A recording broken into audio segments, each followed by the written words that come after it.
F. C. H. Wendell. Chapter 1, Part 1. Introductory. Section 1. The Ancient Geography of Egypt. Egypt lies in the northeastern corner of Africa, between the 24th and the 32nd degrees of north latitude. It is bounded on the east by Asia and the Red Sea, on the south by a line drawn east and west through Assuan on the First Cataract, on the west by the Desert of Sahara, and on the north by the Mediterranean Sea. This tract of country is 520 miles long and on an average 160 miles wide. The area of the entire country is about 100,000 square miles, or about 2.5 times that of Ohio. But the whole of this country is not cultivable. By far the larger part is desert, on the west a low, arid, sandy plain, on the east an arid mountain region. Only the immediate valley of the Nile is arable soil, and this is a very narrow strip, which between Assuan and the delta never exceeds 15 miles in width, and at places is only 2 miles wide. In the delta there is a far wider stretch of cultivable land, owing to the fact that the Nile here divides into numerous branches. But even here all the land is not available for cultivation, owing to numerous great swamps and large lakes. In antiquity, the greater part of the delta was swamp and meadowland, and its chief value lay in the fact that it was a good grazing country, and that its swamps and lakes made fine hunting grounds, abounding as they did in all sorts of aquatic birds. The lakes were full of fish, so that fishing was added to grazing and hunting, and thus the country possessed considerable resources even before agriculture became profitable.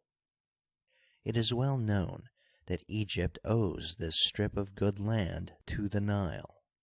This remarkable river, which rises in the Nyanza lakes in tropical Africa, and has several branches which come from the Ethiopic highlands, is annually swollen by the rains which prevail in the tropics during the rainy season.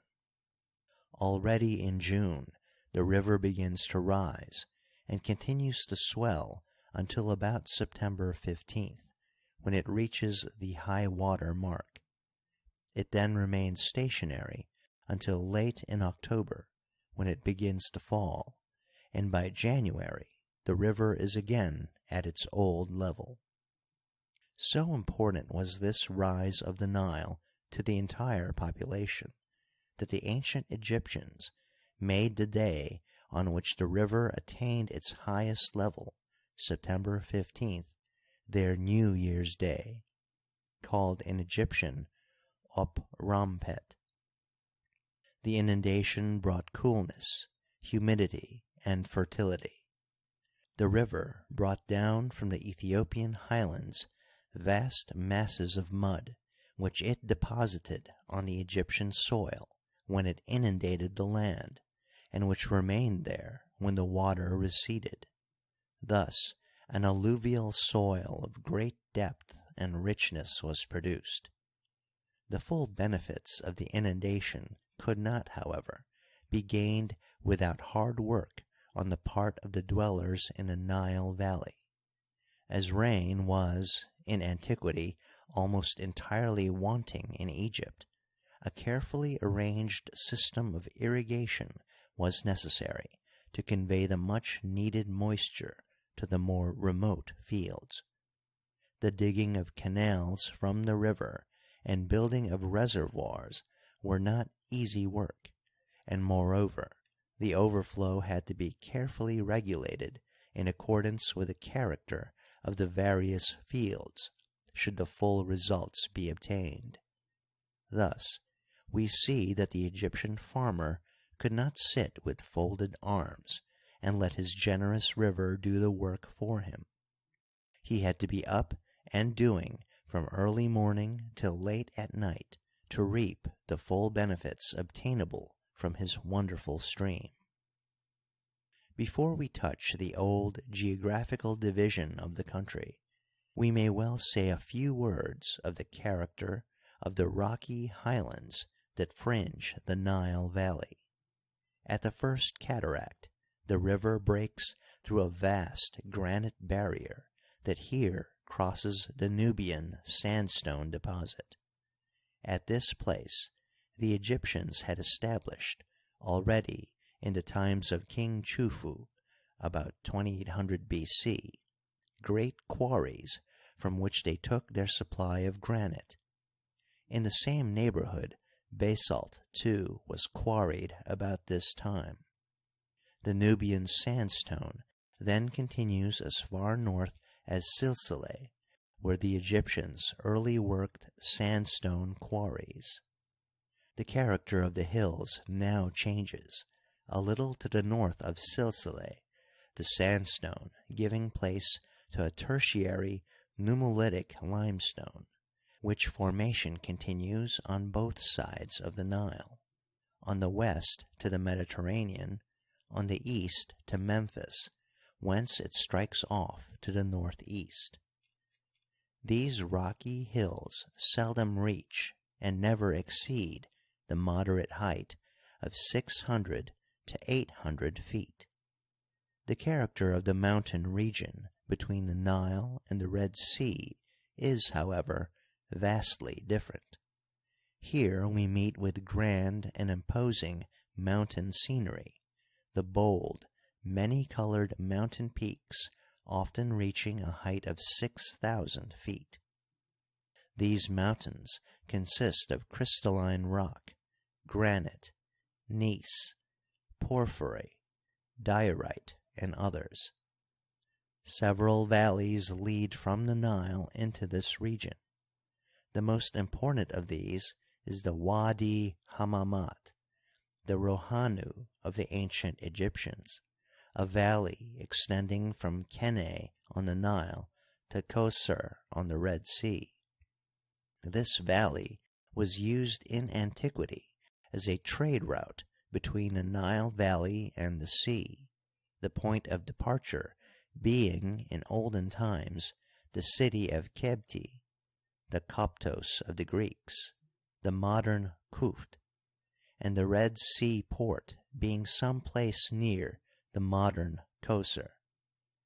For a time it was at the extremity of the Wadi Gasus, north of Kosr. This valley had in antiquity a further significance. Midway between the Nile and the Red Sea, the Egyptians worked in very early times diorite quarries of considerable extent. So much for the general character of the land. We now turn to a consideration of the ancient geography. The Egyptian official name of the state was Taui, both lands, that is, both North and South Egypt. The name Kemet, the Black Land, was also often used, though not in state documents. From this name was derived the Coptic name of the country, Keme in Sahidic, Shemi in Bohairic, from which the latter form was derived the Hebrew Ham. The country was divided into two parts: the south, known in Egyptian as Res or Kemat, the south, and as Pa-ta-res, the south land, which latter name gave rise to the Hebrew Patros. The name in Greek letters of the Septuaginta, and the north, designated in Egyptian as Meta, the north, and Pa-ta-mera. The south included all the land from Aswan to Memphis, the north all of the Delta. Why this division was made we shall see in Section 3. Each of these countries was divided into a number of small districts, which we are accustomed to designate as nomes, generally given as 42 in number, 22 in Upper and 20 in Lower Egypt. I here enumerate the 22 Upper Egyptian and the principal Lower Egyptian nomes, going from south to north, and stating as briefly as possible what interest attaches to each. 1. The southernmost nome, Ta Chont, extended from Assuan to Silsileh. Its chief town was the city of Abu, Greek Elephantine, situated on an island in the Nile. Opposite this city, on the river bank, lay the town of Swen, where the old granite quarries were situated. Swen became in Greek Syene, and from this, by prefixing the article, the Arabs made As-Suwan. On the northern boundary of the nome lay the sandstone quarries of Silsileh. The deity worshipped in this nome was the god Khnum. 2. The second nome was called Tes-Hor. Its capital and religious center was the famous old town of Debot, the modern Edfu, where the well-preserved ruins of the temple erected by the Ptolemies to the local divinity Hor-Debeti, a form of the god Horus, still excite the admiration of the beholder. 3. The third nome, Ten, with the capital Nekhebet, the modern El-Kab, Greek Elatheia, the home of the old tutelar deity of Upper Egypt, the goddess Nekhebet, had for local deity the god Chnum. 2 other cities of importance were situated in this nome: Enit, the modern Esne, where there stands a fairly preserved temple built in Ptolemaic times, and the city of On, called On of the god Mont, in contradistinction to On Heliopolis, the city of Ra in Lower Egypt. It is the Greek Hermonthis and Arabic Erment. 4. Now follows the fourth nome, Oeset, the capital of which was the famous city of Oeset, commonly known by its Greek name Thebes. Its chief divinity was Amon. Mentu was worshipped in the southern portion. 5. Horui, the capital of which was the city of Kebti, situated on the Nile at the entrance to the Wadi Hamamat, of which we have spoken above. The local divinity was the god Min. 6. Aati had chiefly religious importance. Its capital, Ta-ent-ter-er, modern Dendera, Greek Tentyris, was the home of the great goddess Hathor. Her temple, built by the Ptolemies, is fairly preserved. 7. The nome Sechem, the capital of which was Hat. Diospolis Parva had the same local divinity, Hathor. 8. Abt was one of the most important nomes. Its capital was Abdu, Abydos, the seat of the Osiris religion and alleged burial place of the god. 9. The ninth nome, Min, with the capital Per-Min, House of Min, Greek Panopolis, had but little importance. 10. This nome, called Ouatjet, the capital of which was Debu, Aphroditopolis, worshipped the goddess Hathor. The district Neterui, with the capital Duka, and the god Horus, formed part of it. 11. The 11th nome, Set, the capital of which was Shashhotep, Hypsele, was devoted to the god Chnum. 12. Duhefu had as capital the town of Nut Entbek, and worshipped the god Horus. The chief importance of this nome lay in its valuable alabaster quarries, which were worked in very early times near the ancient city of Hatnub, the modern Ebnub. 13. The nome Atefchont, the capital of which was the old city of Sayut, a town that in the Middle Empire, 2100 to 1900 BC, was of considerable importance, owing to the influential and powerful position occupied by its nomarchoi. It was the chief seat of the cult of the jackal-headed god of the dead, Anubis. 14. Atefpe was unimportant. Its capital was Kesi, Kusse, and its deity Hathor. 15.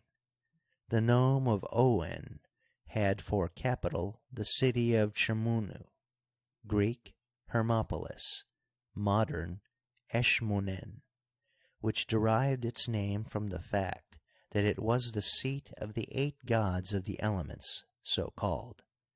The chief divinity of the nome was the god of wisdom, Thought.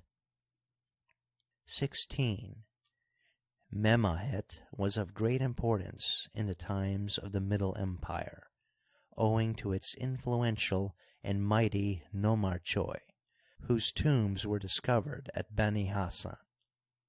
To these tombs, which are hewn into the living rock, and the walls of which are covered with important representations and inscriptions, we owe much of what we know of this period. The capital was Hebenu, and the local divinity Horus. 17. The capital of the nome Anbu was Kasa, Sinonpolis. Its god was Anubis. 18. Sapet, the capital of which was Hatbenu, Alabastronpolis, one of the seats of the Anubis cult, was important for its alabaster quarries, which were opened in early times. 19. Oab, the capital of which was the city of Permatjet, Aksarhinchos, was the only nome where Set was worshipped. From this nome led the roads to the oases of the eastern Sahara. 20. This nome bore the name Atefchont. Its capital was Chenensuten, Heracleopolis Magna, a city of great importance in the religion of Egypt, as the god Ra was supposed to have made his first appearance here. The local divinity of the nome was Horsha, a form of Horus. 21. Atefpe had for capital the city of Samenhor, and for local deity the god Chnum. The western part was known as Tashe, Lakeland, the modern name of the region being Fayum, which is derived from the ancient word Pa-yum, the sea, through the medium of the Bohairic dialect of the Coptic, in which it became Fa-yum. Here was situated the great reservoir built by Amenhotep III. 22. The northernmost nome of Upper Egypt was known as Maaten. Its capital was Tepa, and its local deity the goddess Hathor. Of the 20 lower Egyptian nomes, I shall enumerate only the principal ones. 1. Anbu-Hecht, the nome of Menefer, Memphis, the city of Ta. 4. Sepires, the nome of Cheka, Canopus, where Amun-Ra was worshipped. 5. Sepi-Emhet, the nome of Sa, Sais, where the great goddess Neit was worshipped, the home of the Sametics. 9. Atji, the nome of Per-Usiri, Busiris, the city of Osiris. 12. Katjeb, the nome of Jebneter, Sebenithos, the home of the god Anhur. 13. Hakad, the nome of On, Heliopolis, the great seat of the Ra religion. 14. Chantabed, the nome of Jan, Tanis, where Horus was worshipped. 16. Char, the nome of Per-Banebded, Mendes, the god of which was the sacred ram Banebded. 18. Amchent, the nome of Per-Bastet, Bubastis, the city of the cat-headed goddess Bastet. 19. Ampe, the name of Per-Uatje, Buto, where Uatje, the tutelar deity of Lower Egypt, had her home. Section 2. The Sources of Egyptian History. It is needful in a history of Egypt to give a brief summary of the sources from which our knowledge of the facts is derived. These sources are A. National, B. Asiatic, and C. Classical. A. National sources. Before we give any account of the monuments and documents on which by far the greatest part of Egyptian history is based, it may be well to review rapidly the history of the decipherment of the hieroglyphics and to give a brief sketch of the Egyptian system of writing. Already in the Middle Ages, men like Athanasius Kircher attempted to decipher the mysterious picture writing of ancient Egypt, but their interpretations, proceeding from an utter misconception of the true nature of the hieroglyphics, were fantastical and utterly useless. The results attained by these men discredited the study of hieroglyphics, and scholars turned rather to Coptic, the liturgic language of the Christian Church of Egypt, a descendant of the Egyptian tongue, and at the time still a living language. The results attained in this study were later on of great value to the decipherers of the ancient tongue.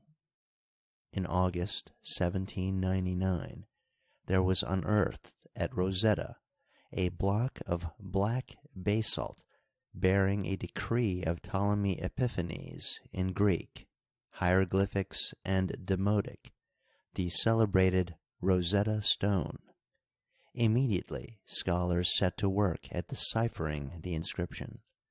Thomas Young, an English mathematician, and Francois Champollion, a French savant, working independently of one another, succeeded at about the same time in deciphering the royal names and the hieroglyphical part, and, to the surprise of all, it was found that the writing was largely phonetic. Champollion's results were by far the more important, and when, 10 years after his first great discovery, he died in 1832, he had already correctly given the contents of entire inscriptions and papyri, and had laid down the elements of a grammar.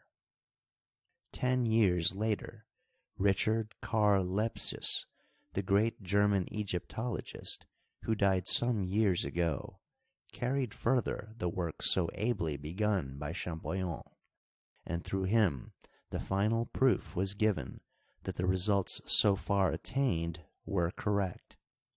He discovered in 1867 at Tanis a trilingual inscription, the so-called Decree of Canopus, the study of which document finally confirmed the results hitherto obtained from the study of the Egyptian texts. Thus, the stage of decipherment came to a close. Since then, able scholars in all parts of Europe have been adding to our knowledge of Egyptian matters. The Egyptian system of writing appears at first glance to be highly complicated, but it is in reality far simpler than it looks. It is a combination of the phonetic, alphabetic, and syllabic, and ideographic systems, to which is added a system of determinatives. The alphabet consists of 22 consonants. Vowels are, as in all other Old Semitic languages, not written. The alphabetic and syllabic signs are by far the oldest, the most ancient texts being purely phonetic, containing neither ideograms nor determinatives. Owing to the fact that the vowels were not written, confusion early arose among words having the same consonants but different significations, and in all probability pronounced with different vowels. To obviate this difficulty, the Egyptians early invented a system of determinatives. A determinative is the picture of an object placed after the word signifying the object in question. Determinatives are either generic or specific. The generic determinative is the picture of some object which is characteristic of a group. Thus, after the names of animals, we frequently find the picture of a piece of skin. After abstract words and verbs, we find a picture of a papyrus roll. And after the names of foreign countries, we find the picture of a range of hills. The specific determinative is the picture of the object that the word denotes. Thus, after the word hetra, signifying horse, the picture of a horse was often placed. After the word abu, denoting panther, we often find a picture of that animal. After the word romet, man, we find a picture of a man, as also after the names of males. After the word suten, king, we find the picture of a king. After the word hemet, woman, the names of females and goddesses, we find the picture of a woman. And after the names of cities, we find the plan of a city. From these determinatives arose, in course of time, ideograms, or word pictures. Thus, the plan of a city, originally the determinative of the word nut, city, came with time to stand for the word itself, which is never written phonetically. The picture of a bee, originally the determinative of the word afet, honey, came with time to be used as the ideogram for that word. The figure of a man walking with a long staff, originally the determinative of the word sir, prince, later on was used as an ideogram. Many other examples could be given, but these will illustrate the general principle. In Ptolemaic times, the ideograms were greatly multiplied, many texts being written almost entirely in ideograms. It must, however, always be borne in mind that the writing was originally phonetic and not ideographic. The writing, too, has a history of its own. In the oldest times, the writing was purely hieroglyphical. Hieroglyphics were written as early as 4000 B.C., if not earlier, and continued in use far into the times of the Roman emperors. These hieroglyphics were originally finely executed in every detail, and this remained the custom on all government monuments so long as hieroglyphics were used. But it was early found that the full hieroglyphics, while admirably adapted for inscriptions on stone, were too cumbersome for writing on papyrus or mummy bands, which were of linen. So an abridged or cursive form that we call linear hieroglyphics was invented. These linear hieroglyphics are merely the characteristic outlines of the full signs. They remained in use all through Egyptian history for religious texts written on papyrus and mummy bands. About 1700 B.C., a new method of writing came into vogue for profane writings. This new method, which still further abridged the hieroglyphics, is called hieratic. The older form of this hieratic still in some measure resembles the linear hieroglyphical writing from which it was derived. Some 400 years this method seems to have been in use, when a new system came into being, which is also called hieratic, but differs materially from the older style from which it is abridged, in that it is far less cumbersome, omitting many of the details found in the older hieratic, and being thus far more suitable for rapid writing. From this newer hieratic was derived the Phoenician alphabet, from which the Greek alphabet was derived. This form of the hieratic is thus the ancestor of our alphabet. This style of writing remained in fashion many hundred years as the cursive script used on papyrus, and sometimes even on mummy bands.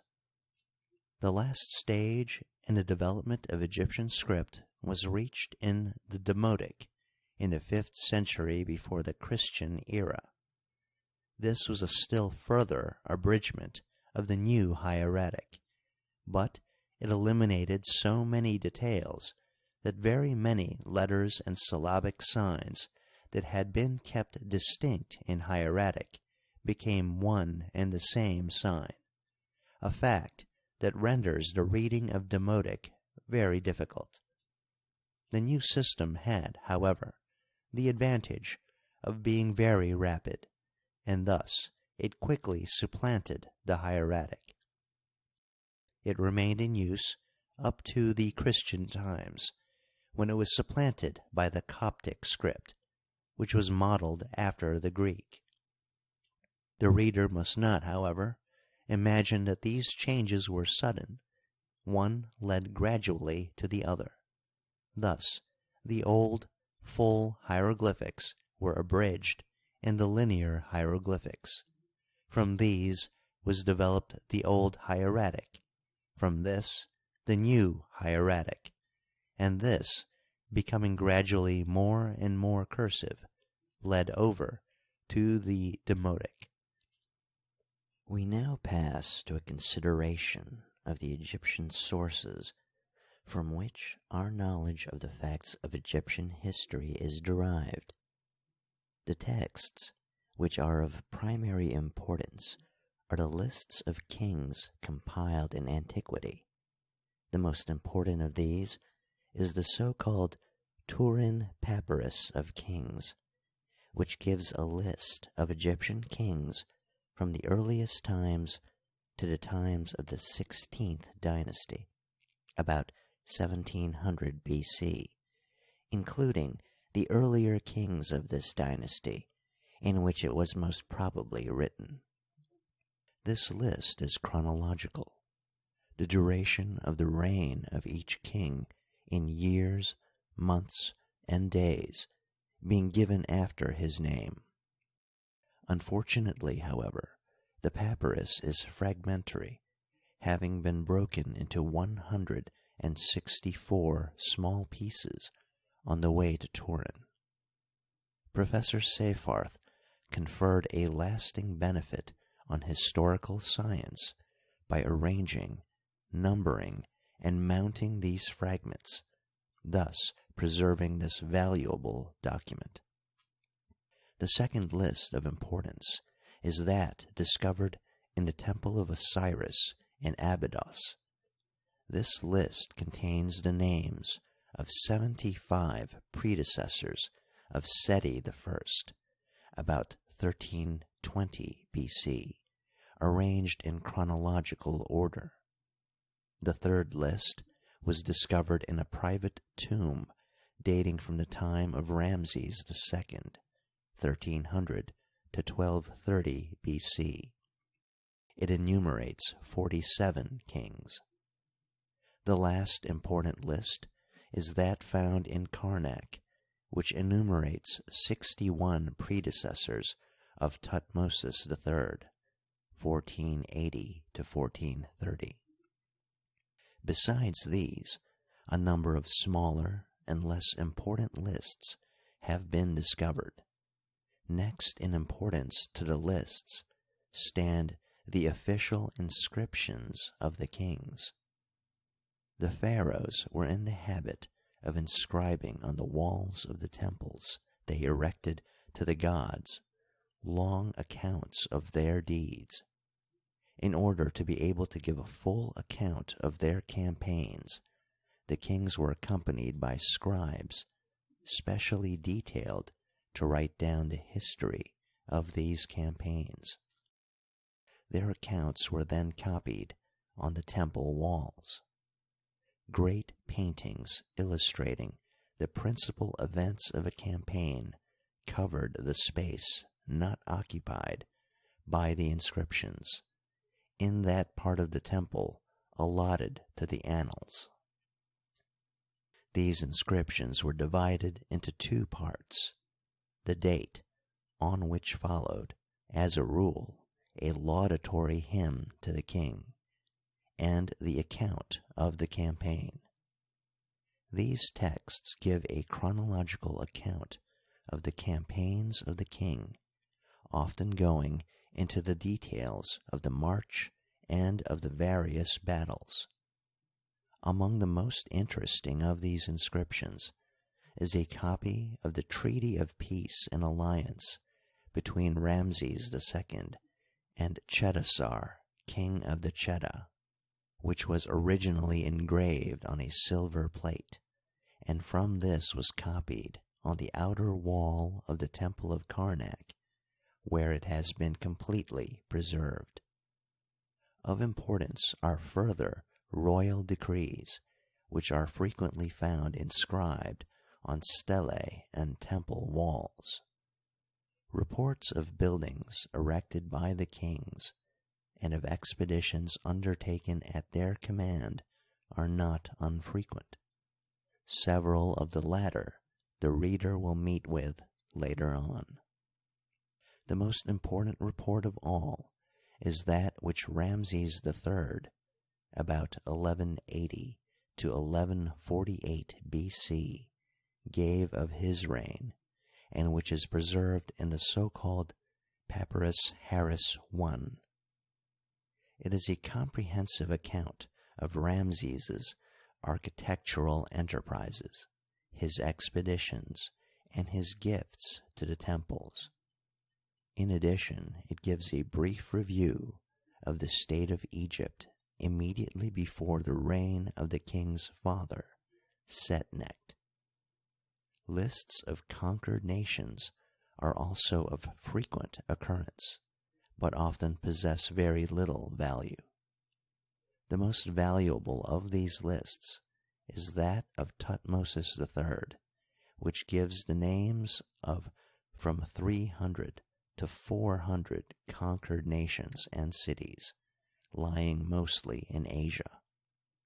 Later lists, as those of Seti I and Ramses II, enumerating over 100 countries, and that of Sheshong I, which gives an equal number, are frequently copied in part from the lists of Thutmosis III, and can be used only with the utmost caution.